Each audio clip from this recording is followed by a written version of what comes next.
আজ শেয়ার করব ভুতুড়ে পরিবেশ, ভুতুড়ে বাড়ি। ইংরেজ আমলের একটি বাড়ি দেখাবো যেটি দীর্ঘদিনের পুরানো।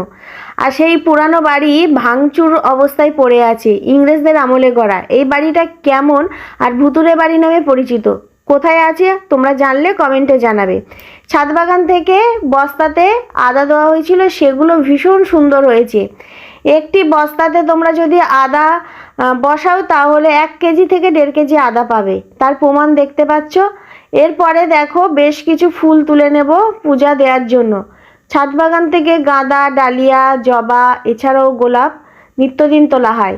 তারপরে তুলে নিচ্ছি দেখো পালং শাক। বড় বড় যেসব গাছ আছে, আম গাছ, সজনা গাছ, যেগুলো টবে বসানো আছে, 20 ইঞ্চি, 22 ইঞ্চি, 30 ইঞ্চি বড় বড় সব জলের ড্রাম, এছাড়াও যেগুলোতে আছে বড় বড় রঙের বালতিতে। আর বড় গাছের নিচে এরকম ধনিয়া বীজ আর পালং শাকের বীজ ছড়িয়েছিলাম, সেগুলো এখন শীষ পালংয়ে পরিণত হয়েছে। মা মেয়ে মিলে সকালবেলা সেই সবজিগুলো হারভেস্ট করে নিচ্ছি। ভীষণ টেস্টি আর ভীষণ হেলদি এই সবজিগুলো, এতে কোনো রকম রাসায়নিক সার নেই। তোমরা এই পদ্ধতিতে শাক চাষ করতে পারো।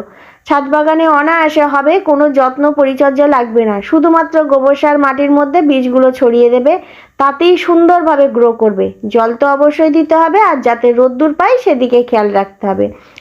এরকম বড় বড় ড্রাম বা বালতির মধ্যেও বসাতে পারো, বড় ফলের ক্যারেটের মধ্যে বসাতে পারো, এছাড়াও এরকম গাছের নিচেও দিতে পারো। সহজেই এই সবজিগুলো তুমি অনায়াসে হারভেস্ট করতে পারবে।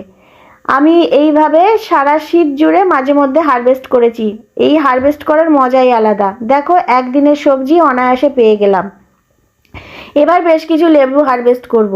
প্রচুর লেবু হয়েছে, লেবু পেকে যাচ্ছে, আর এখন লেবু ফুল আসার সিজন। তার জন্য আমি প্রত্যেক দিন 5টা 6টা করে লেবু হারভেস্ট করে নিচ্ছি। আর এই যে পাতি লেবু দেখতে পাচ্ছ, প্রচুর পরিমাণে ফলন দেয়। এক একটি গাছে প্রায় 500 থেকে 600 প্লাস লেবু পায়। খুব সহজ সিম্পলভাবে পরিচর্যা করে আমি বাগান থেকে প্রচুর সবজি হারভেস্ট করছি। তোমরা চাইলে করতে পারো। ভালো থেকো, টাটা।